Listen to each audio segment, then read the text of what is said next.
Sampurasun buat semuanya dimanapun berada, saudara-saudaraku di seluruh tanah air Indonesia. Damai negeriku, damai tanah airku, jaya selalu Indonesiaku. Perkenalkan, saya Wiwit dari Tapak Lacak. Semoga saudara-saudaraku dimanapun berada selalu sehat walafiat, selalu mendapatkan berkah dari Yang Maha Kuasa, serta alam semesta selalu menyertai kita dalam segala aktivitas dan kegiatan kita di saat sekarang ataupun dimanapun berada. Selanjutnya, saya dari Tapak Lacak ini akan coba menggali tentang apa yang menjadi misteri di salah satu tempat, yaitu di kawasan Gunung Gede. Nama tempat itu banyak diketahui, bahkan mungkin itu menjadi salah satu tempat favorit atau tempat yang dituju oleh para petualang alam terbuka atau para pendaki atau para pengunjung di kawasan Gunung Gede Pangrango. Namun ada hal yang luput dari kita semua, yaitu di balik namanya itu tentu ada nilai, ada sejarah atau ada cerita yang perlu kita ketahui dan patut kita telusuri. Kita lacak di balik nama alun-alun Surya Kencana.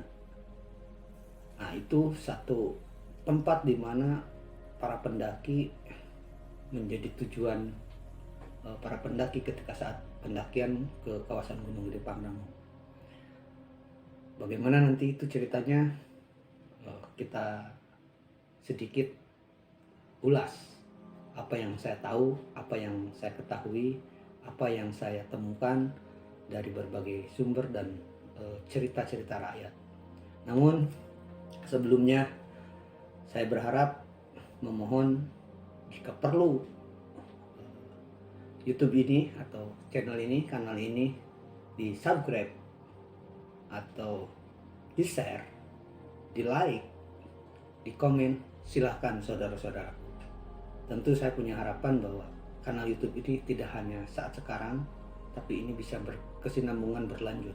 Dan saya terima kasih juga ucapkan kepada saudara-saudaraku yang telah mensubscribe, like, komen, bahkan dukungan untuk terus kanal Tapak Lacak ini tetap berjalan. Mudah-mudahan atas kebaikan saudara-saudaraku mendapatkan berkah dan dapatkan balasan dari Yang Maha Kuasa. Mohon untuk di subscribe, di like, komen, dan share agar informasi semuanya bisa tersampaikan dan diketahui oleh saudara-saudaraku lewat Tapak Lacak ini.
Baik, saudara-saudaraku, kita memulai cerita di balik nama alun-alun Surya Kencana.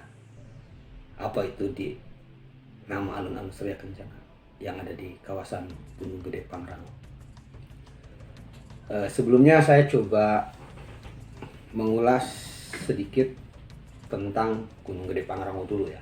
Gunung Gede Pangrango itu tentu buat saudara-saudaraku yang sering mendaki gunung, bahkan yang berwisata lah. Di kawasan Gunung Gede Pangrango ini banyak tempat, baik itu tempat-tempat yang bersifatnya untuk rekreasi, berkemah, atau hanya sekedar istirahat. Banyak hotel di kaki gunungnya, banyak wisma, banyak tempat-tempat kuliner dan yang lainnya.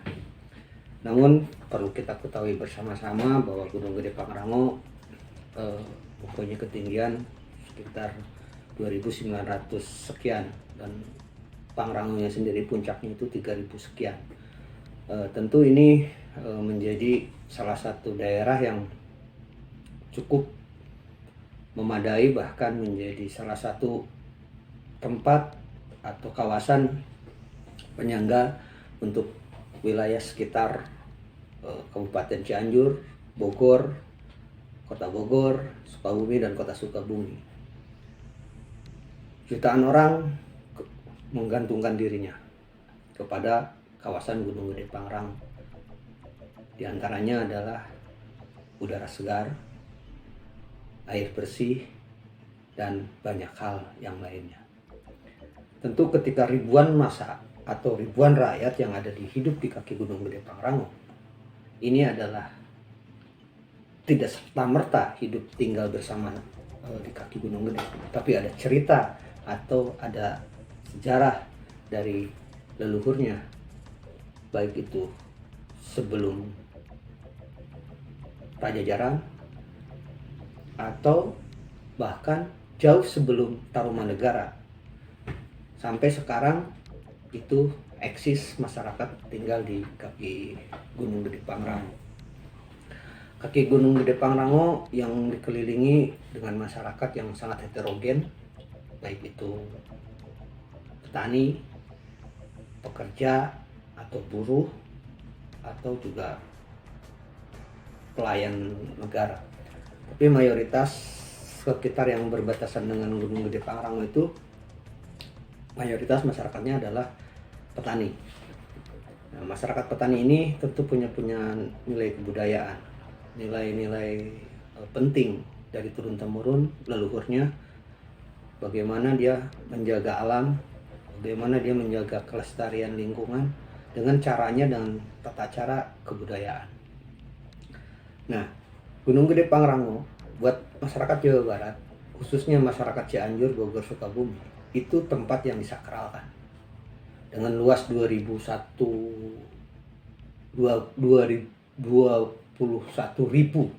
hektar lebih, itu menjadi kawasan yang disakralkan oleh masyarakat sekitar.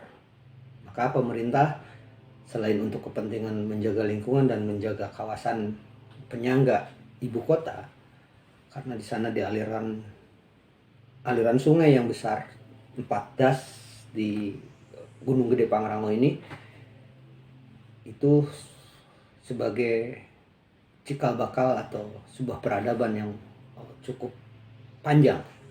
Itu ada das Citarum, tahulah, kita sudah tahulah Citarum itu bahkan menjadi pemberitaan yang panjang bahwa Citarum itu dengan identik oleh orang-orang luar negeri sana, katanya Citarum terpapar dan yang lainnya.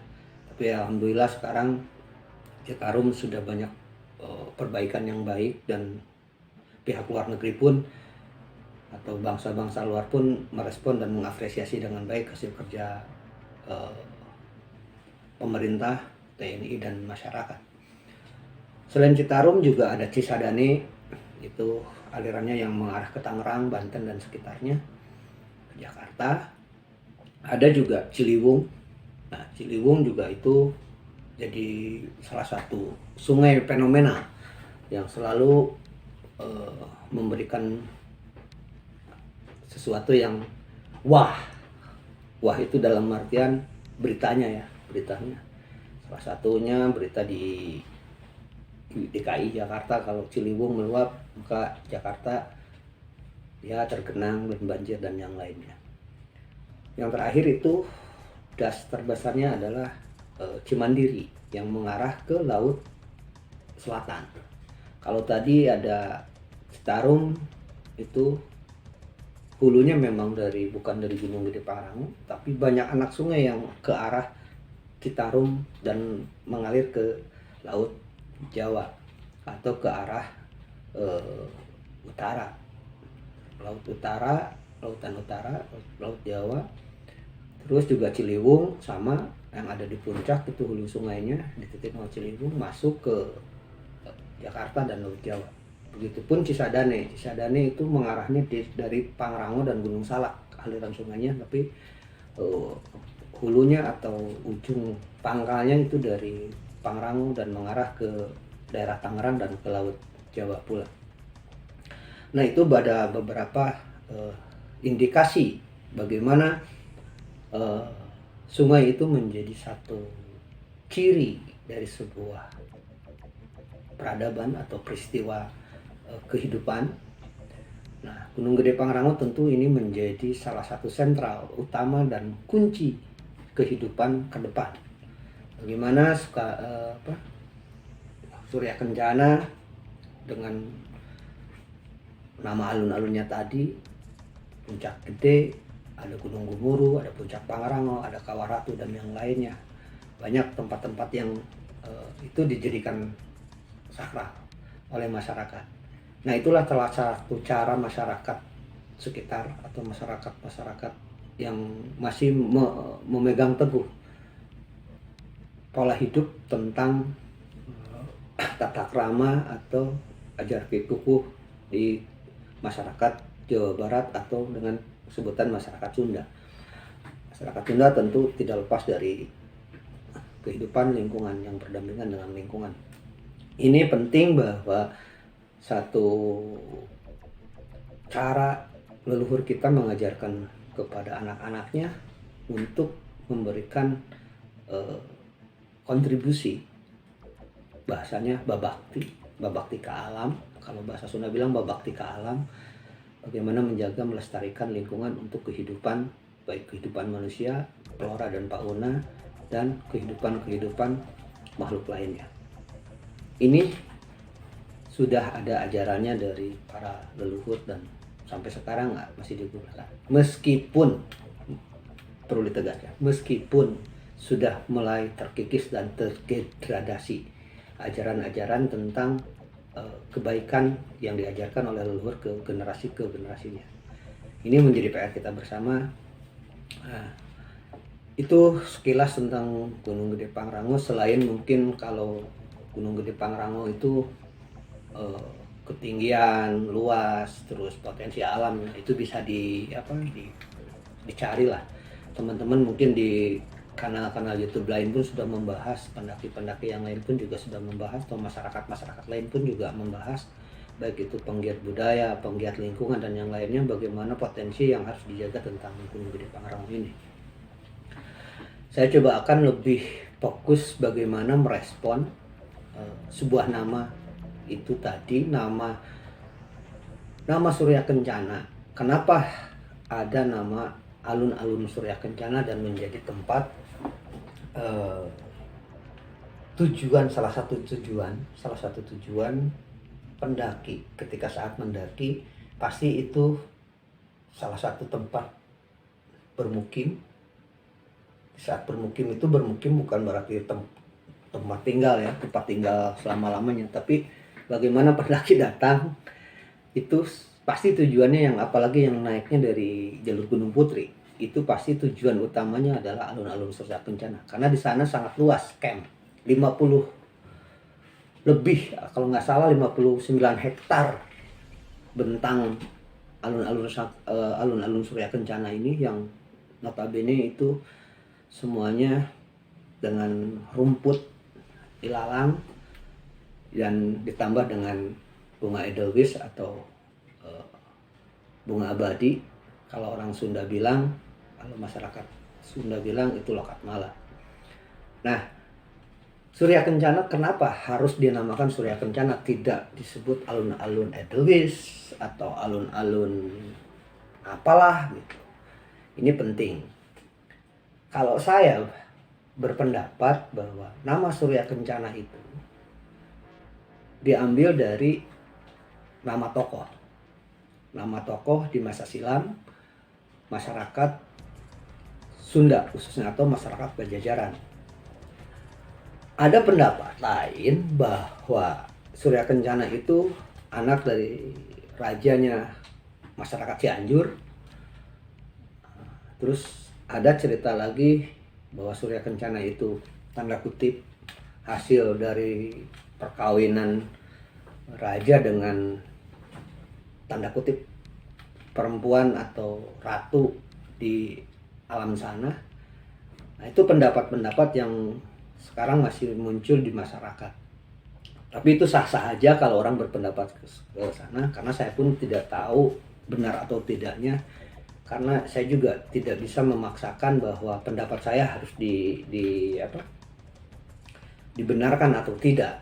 Karena kalau menelisik dari cerita-cerita baik itu mendiang kakek saya, nenek saya, bahwa nama Surya Kencana itu adalah sematan terhadap seorang tokoh yang karismatik, berwibawa, ya seorang pemimpin di masa-masa silam, di masa-masa Pajajaran. Berarti kalau Pajajaran sekarang sekitar 500 ke sana lah. Abad sekarang berapa ya? Ya kalau abad 14 Pajajaran ke sana berarti kan abad 14 ke sana ya. Artinya itu ratusan tahun yang silam.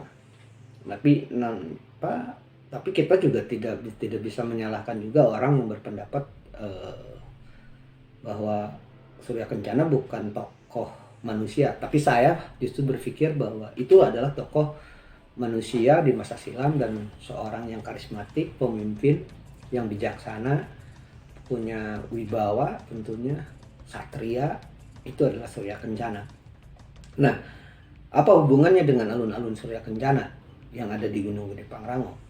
Kalau saya berpendapat, saking hormatnya masyarakat atau rakyat Pajajaran terhadap terhadap raja yang namanya Surya Kencana atau tokoh Surya Kencana ini, maka wajar ketika nama Surya Kencana itu disematkan lebih tinggi, karena alun-alun posisinya ada di lebih tinggi di kehidupan masyarakat yang sekarang ada di ketinggian gunung. Maka Surya Kencana menjadi salah satu pilihan masyarakat menyebutnya bahwa itu adalah alun-alun Surya Kencana. Alun-alun Surya Kencana itu untuk nilai penghargaan tertinggi karena posisinya juga ada di atas, layak ketika keindahan, sejuk, nyaman, penuh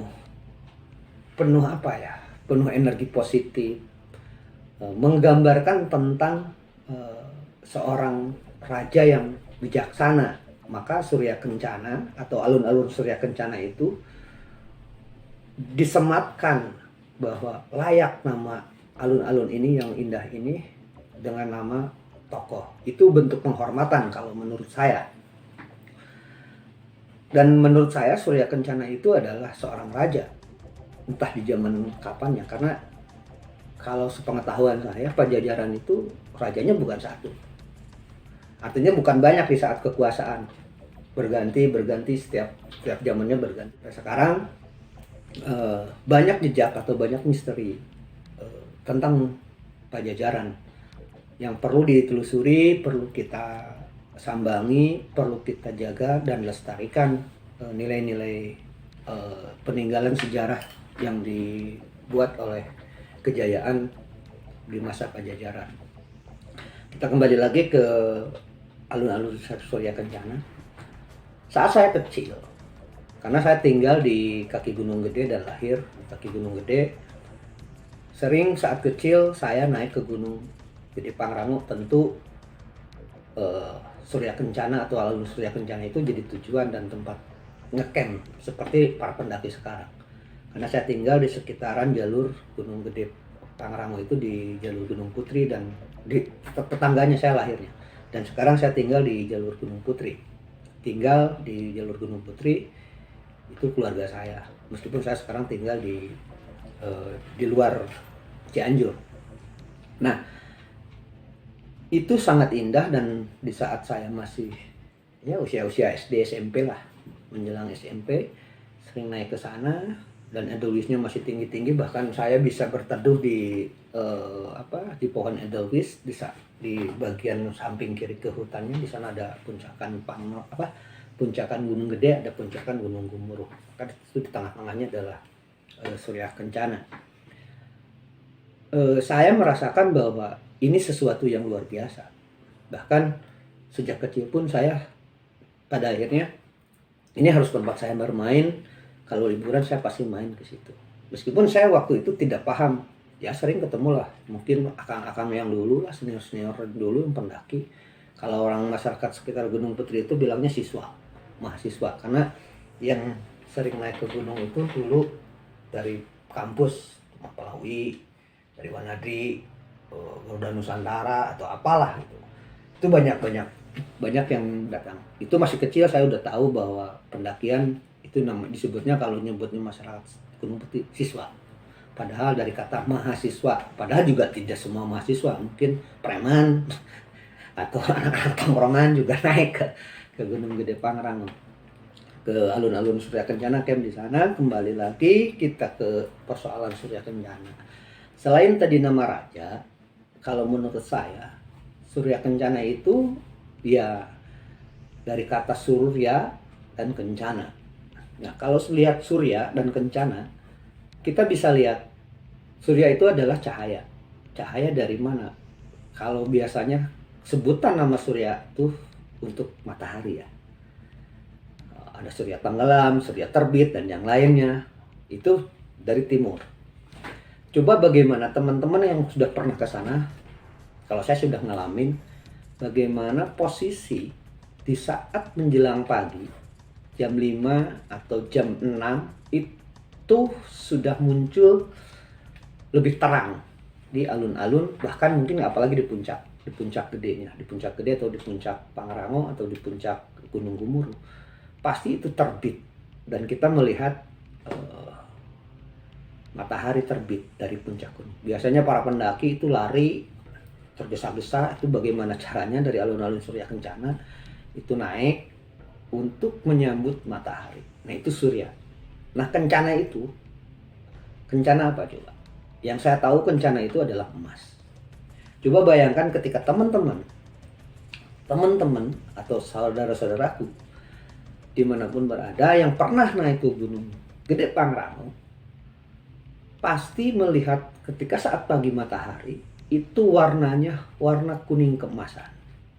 Maka surya kencana, cahaya emas. Dari sebutan itu, cahaya emas, itu disebut alun-alun Surya Kencana. Jadi cahaya yang terbit berwarna emas, sehamparan alun-alun yang di puncak Gunung Gede itu terlihat seperti karpet emas. Dan itu bisa dibuktikan di saat nanti musim panas. Kalau musim hujan agak sulit karena turun kabut, tapi biasanya jangan terlalu berisik di sana. Menurut saya itu ya berisik itu akan mengganggu lah. Kala itu saya masih kecil pun sudah merasakan. Mungkin bisa teman-teman lihat itu sisi pendapat saya bahwa kata Surya Kencana itu bisa diambil dari kata surya dan kencana. Surya adalah cahaya, kencana itu adalah emas. Jadi cahaya emas yang menghampar di alun-alun, maka sebutannya itu adalah Surya Kencana. Dan dua versi buat saya, pendapat saya, selain tadi penghormatan terhadap leluhur bangsa Sunda atau bangsanya Indonesia yang ada di Jawa Barat dengan raja nama Surya Kencana, itu menyebutkan bahwa itu alun-alun Surya Kencana. Itu bentuk penghormatan rakyat terhadap pimpinannya yang bijaksana, yang karismatik, berwibawa, banyak ilmu pengetahuan dan yang lainnya. Kalau ngomongin surya cahaya, selain itu juga banyak cerita orang-orang yang datang. Ini di luar pendaki, biasanya di luar pendaki. di luar pendai, baik itu para penggiat budaya atau para penggiat spiritual itu mendatangi kawasan alun-alun Surya Kencana itu untuk bagaimana dia ya mungkin kalau bahasa Islamnya itu tadabbur alam atau bahasa itunya tuh refleksi diri, bagaimana semedi di sana. Banyak kejadian yang menurut saya itu juga bagian dari spiritual masyarakat beragama. Tidak hanya masyarakat Islam atau masyarakat Kejawen atau masyarakat yang lainnya, tapi ada beberapa baik itu umat Nasrani atau Buddha, Hindu itu melakukan sebuah semedi atau bagaimana menyambut matahari Surya Kencana ini dengan cara dia berdiam diri merenung di atas puncak Gunung Gede Pangrango atau di alun-alun Surya Kencana. Kenapa saya bilang seperti itu? Karena saya sering dulu waktu masih remaja itu menjadi pemandu orang-orang yang melakukan sebuah spiritual di sana. Itu bentuk Surya Kencana itu. Jadi Surya Kencana itu sebuah nama, penyematan nama, penghormatan masyarakat Jawa Barat, khususnya yang tinggal di Cianjur, Bogor dan sekitarnya dan Sukabumi. Saking agungnya, saking luhurnya, itu menyematkan nama Surya Kencana di atas. Ya sudah kalau bahasa, mungkin dia kalau saya menghayal gini, ya sudah alun-alun ini kita sebut sebagai alun-alun Surya Kencana. Karena menurut cerita juga nama Surya Kencana itu sering berkunjung ke alun-alun itu. Maka itu tempat atau petilasan Surya Kencana. Jadi wajar ketika rakyat menyebutnya bahwa sudahlah ini bahwa yang paling tertinggi alun-alun yang indah, nyaman, kita sematkan menjadi nama alun-alun Surya Kencana. Atau tadi pendapat saya bahwa diambil dari kata Surya dan Kencana. Coba bisa dilihat, ya tinggal lihatlah. Mungkin nanti di video saya juga ditayangkan ada beberapa. Mungkin saya ngambil dari foto-foto yang ada di medsos dan yang lainnya, atau teman-teman juga bisa lihat nanti di medsos ketika Surya Kencana saat pagi itu pasti ada cahaya yang menurut saya sadar tidak sadar saudara-saudaraku kadang-kadang tidak sadar kita ya bahwa itu cahaya yang hamparannya emas. Nah, dengan kata Surya Kencana dan yang lainnya tadi, cahaya tadi, ya kencana itu adalah emas. Kencana itu adalah emas. Kata ada seperti kereta kencana, berarti kan kereta dari emas. Nah, itu pendapat-pendapat dari kami, khususnya dari saya yang hasil dari penelusuran. Jadi saudara-saudaraku dimanapun berada, bahwa Surya Kencana bukan asal nama, tapi ada nilai. Nah, ketika ada nilai atau nilai histori atau penghormatan terhadap tokoh yang karismatik, yang bijaksana dan yang lainnya yang dihormati oleh masyarakat di masa silam, maka alun-alun itu menjadi tempat sakral. Nah, ketika jadi tempat sakral, maka kita harus menghormati tata krama, attitude yang sudah berlaku berabad-abad yang diciptakan oleh kebudayaan atau masyarakat Jawa Barat, khususnya masyarakat Sunda. Namun kenyataannya sekarang saya melihat Surya Kencana itu sudah tidak lagi ada energi menjadi tempat sakral, karena banyak perilaku manusia atau pengunjung. Saya tidak menyalahkan itu siapa, entah pendaki, entah yang spiritual ataupun hanya sekedar yang melancong dan yang lainnya, itu melakukan hal-hal di luar nalar aturan yang sudah ditentukan baik secara tertulis oleh pemerintah atau oleh Balai Taman Nasional, karena dilarang memetik, dilarang melakukan asusila dan yang lainnya. Begitupun aturan adat yang sudah menurut saya hari ini banyak sudah tidak direspon. Bahkan ya nggak penting lah gitu. Yang penting gua naik, yang penting gua bisa ke Gunung Gede Pangrango atau di alun-alun Surya Kencana dan yang lainnya. Itu yang terjadi hari ini. Namun buat saya itu bukan sesuatu yang harus kita justifikasi bersama-sama atau menyalahkan bersama-sama atau bahkan membuli. Tapi bagaimana kita menyampaikan informasi yang sesungguhnya sebaiknya. Bahwa alun-alun Surya Kencana tidak hanya sekadar nama atau bukan sekedar sebutan untuk daya tarik wisata.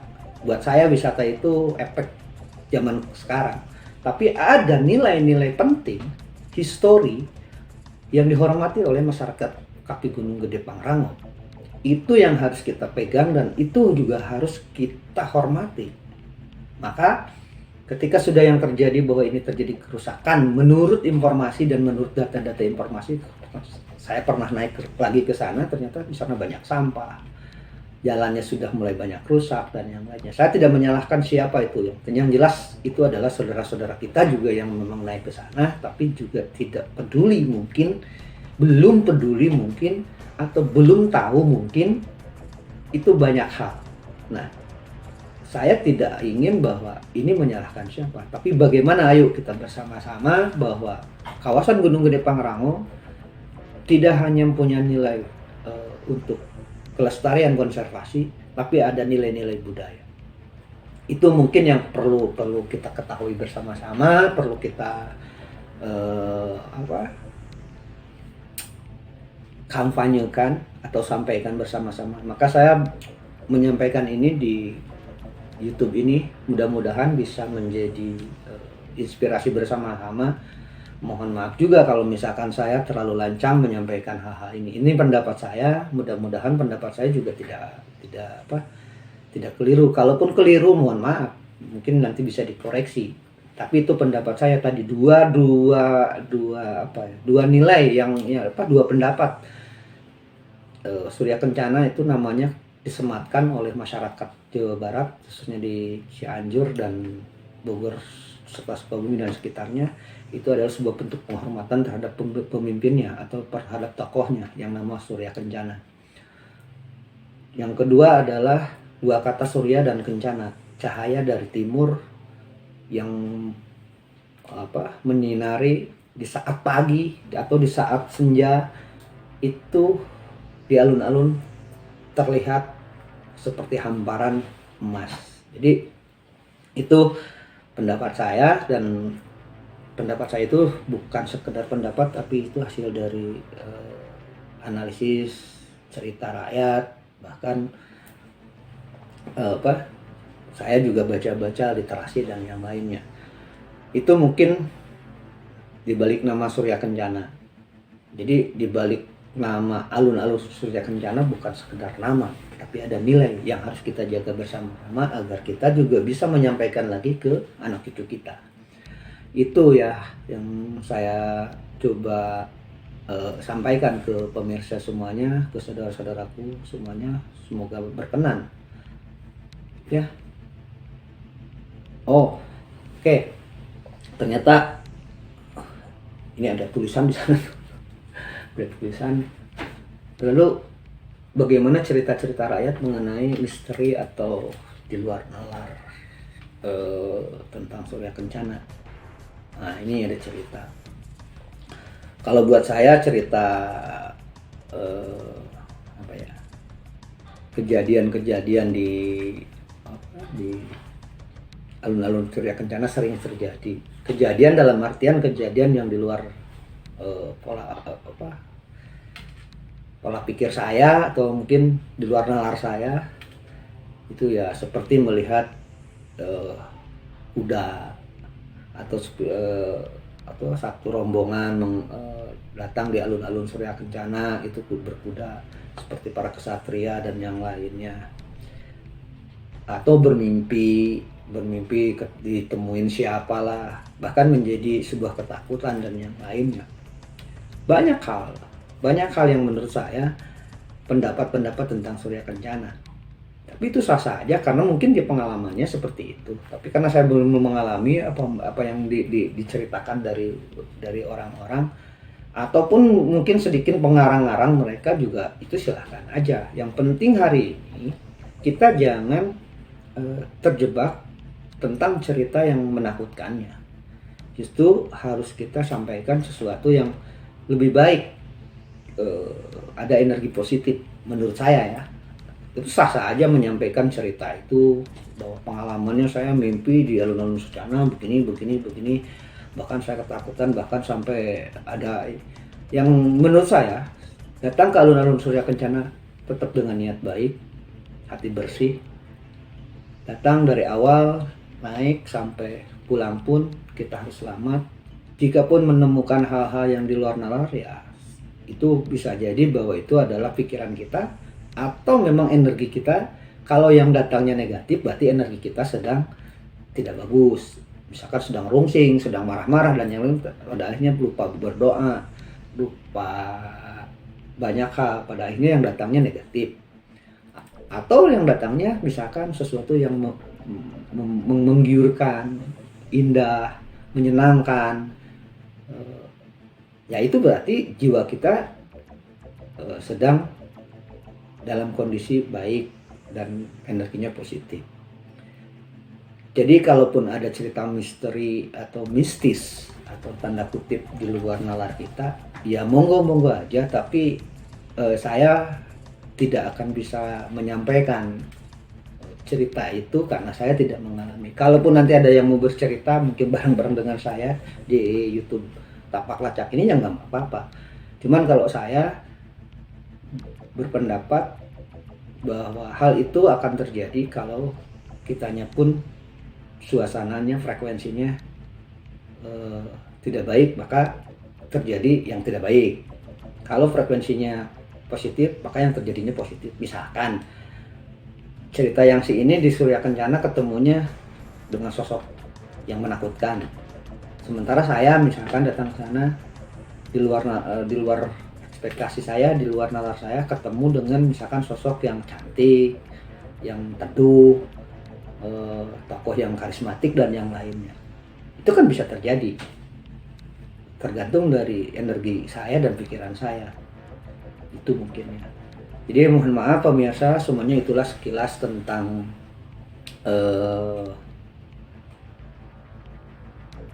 di balik nama alun-alun Surya Kencana.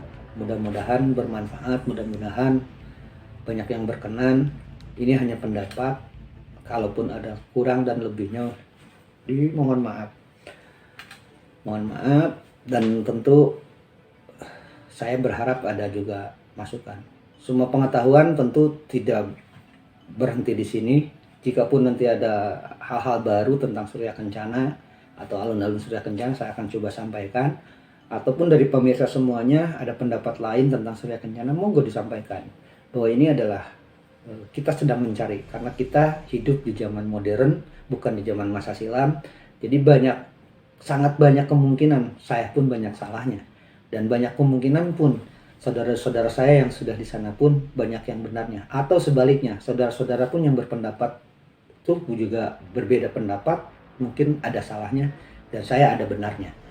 Jadi ilmu pengetahuan atau tentang informasi seperti ini perlu terus dikaji bersama-sama, bahwa kita adalah bangsa Indonesia yang mempunyai cerita panjang, cerita yang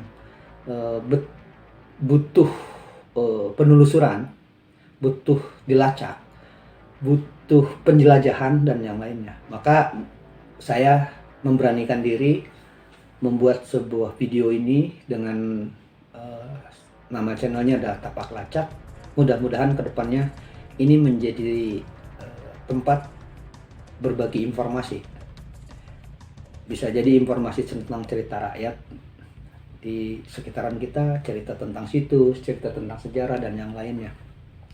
Banyak cerita-cerita yang perlu kita sampaikan, dan tidak semuanya di pemberitaan media yang lain pun itu juga muncul, atau di film-film.